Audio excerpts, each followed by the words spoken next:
I was diagnosed in 2010, so I'm approaching my 15th year. I studied biomedical sciences here in Ottawa, and now I work in data science. And throughout the years, I've changed tech quite a few times. And I was originally on MDI, and then I switched over to the Medtronic pump because it was rather new at the time. And I didn't mind the tubing when I first started, but eventually it became more of a concern, if you don't want to be on the water to go canoeing, things like that. I eventually opted to switch to the Animus pump because it is waterproof. And a few years later, as time went by, I realized that so maybe the pump wasn't necessarily helping me as much because I never noticed like big A1C differences between pumps and MDI.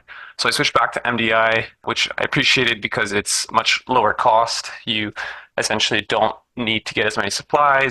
And then eventually I switched to the Tandem T Slim X2 insulin pump, and I've been on that with a Dexcom G6 as of 2 years now.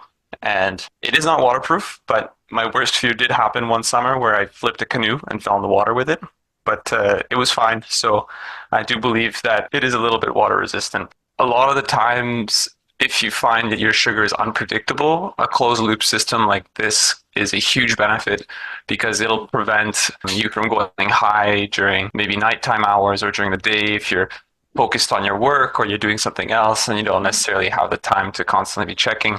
So that's amazing. And from the other point of view, preventing lows, that functionality has existed for a long time, but it still holds true. And the Control IQ that Tandem did implement is very good at preventing your sugars from kind of deviating when you're not doing anything drastic. It's a huge, huge, huge plus, and I think probably the most important thing for me. They've always been really supportive.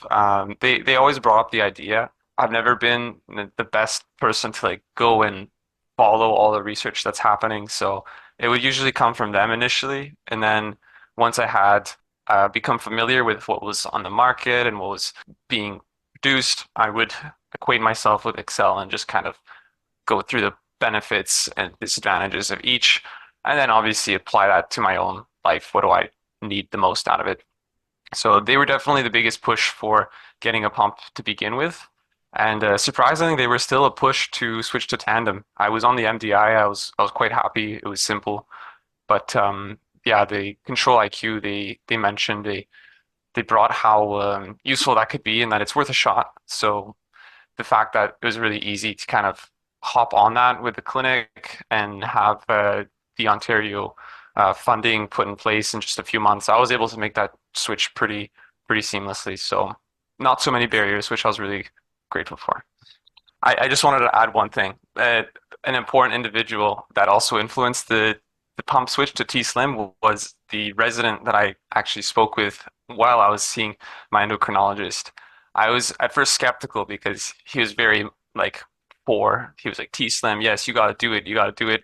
And I was like, that's so weird. Why are you telling me all this? And then he's like, because I've been on it for years and it's so good. So that was also a big, that was really nice. It was a really nice encounter, positive encounter.